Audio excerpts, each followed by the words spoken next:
Enquanto ainda estamos aqui do outro lado da eternidade, que tal experimentarmos aquelas verdades bíblicas que nos ajudam a ter um vislumbre do céu? Você vai experimentá-las de primeira mão. E eu estou aqui à sua disposição para ajudar você a estudar a Bíblia. Nós vamos juntos nos aprofundar na Palavra de Deus.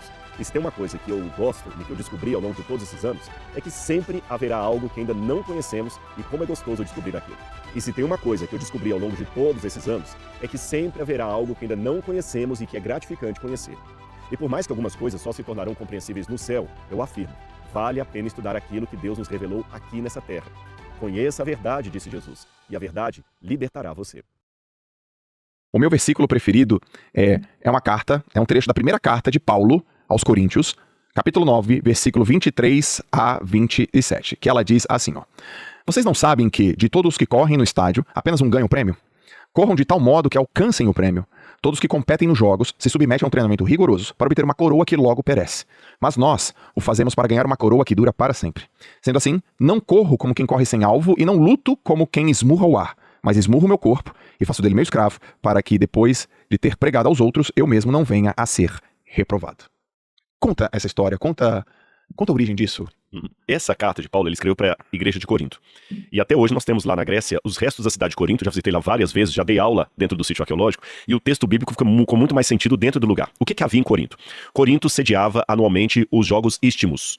Eram jogos em homenagem a Poseidon, e rei dos mares, que os romanos vão chamar de Netuno. Na época de Paulo era mais Netuno, grego que era Poseidon. E esses jogos istmos eram como se fossem... Agora eu vou devolver a linguagem para você, porque você é da área dos esportes, se eu cometer algum equívoco ou imprecisão, você vai me corrigir. É como se houvesse as Olimpíadas, que são mais glamurosas, e uma espécie de mini-Olimpíada regional.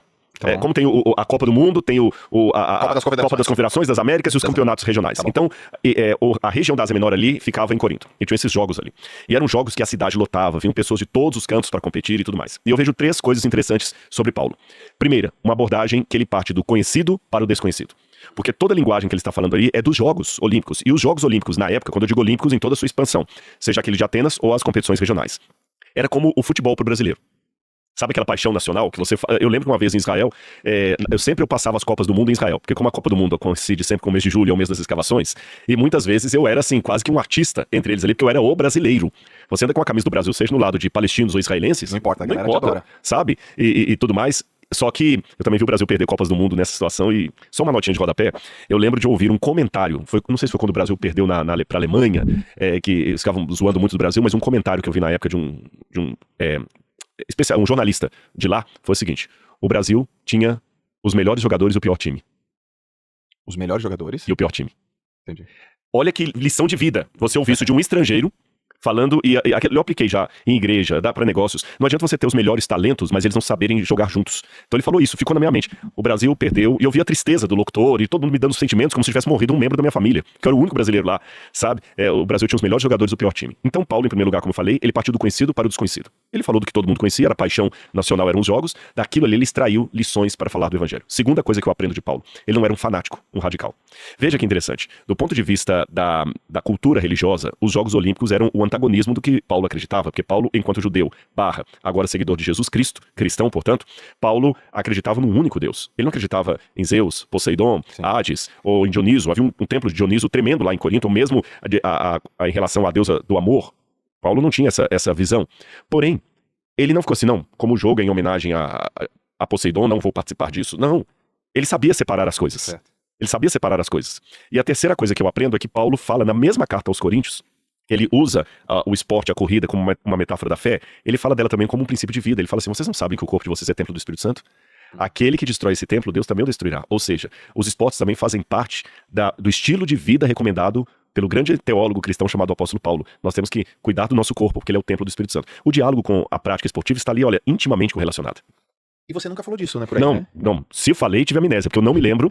Até, na verdade, eu inspirei para falar isso aqui com base na sua própria história de vida. Sim. Você é um dos poucos pessoas que tem podcast, apresentador de podcast, que tem uma jornada acadêmica e que pode usar aqui para fazer uma divulgação científica da área na qual você se especializou, que é a ciência esportiva. Exato. A ciência barra filosofia. Porque existe uma filosofia no esporte, existe uma ciência no esporte. Esporte não é só chegar lá e existe a sistematização de tudo isso, que a pessoa pode ser um atleta, mas não um acadêmico da área. Exato. você consegue ser um atleta e um acadêmico da área. Então eu falei, poxa, então nós temos todo o meio de campo, para usar uma expressão do esporte, o meio de campo Nossa, então, para conversar. exatamente, isso traz originalidade aqui pro nosso bate-papo aqui no podcast. Quais são os lugares da Bíblia que tem a relação com o corpo? A importância do corpo, a importância de cuidar do corpo, a relação corpo, mente e espírito, a unidade disso e o quanto que isso é importante cuidar do corpo, porque basicamente, né, onde você mora? Você não mora em Campinas, você não mora em Goiânia, você mora dentro de você, Você né? mesmo, exatamente. Você mora dentro do corpo e tal.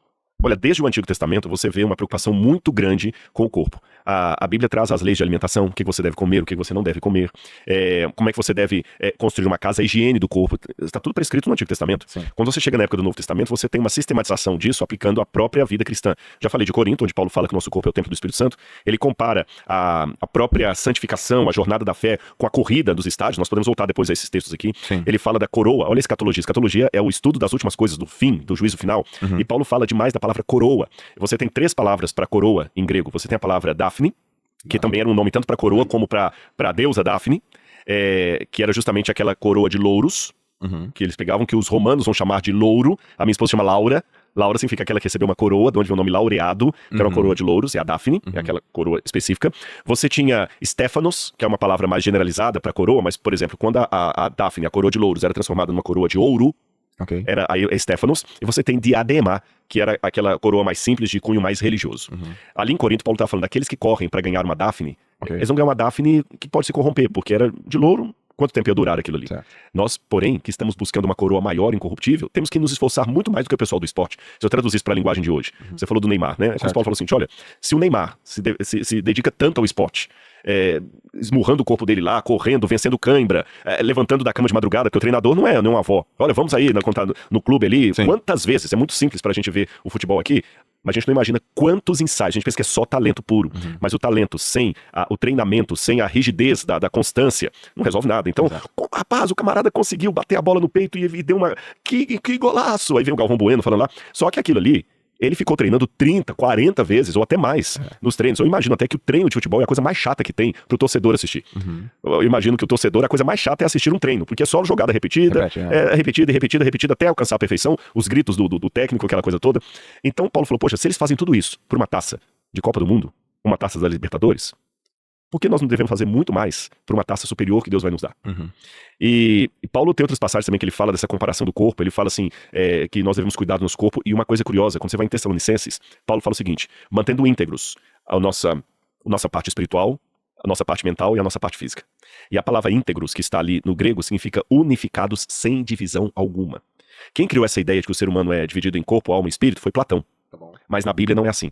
Na Bíblia é uma coisa só. Por isso que Santo Tomás de Aquino, quando foi traduzir a perspectiva cristã, ele nos chamou de indivíduos. O que significa a palavra indivíduos? Não dividido por 2. Não. Dividuo. Não dividido por 2. Ou seja, nós somos um só. Então não tem a sua parte física, a sua parte espiritual e a sua parte intelectual.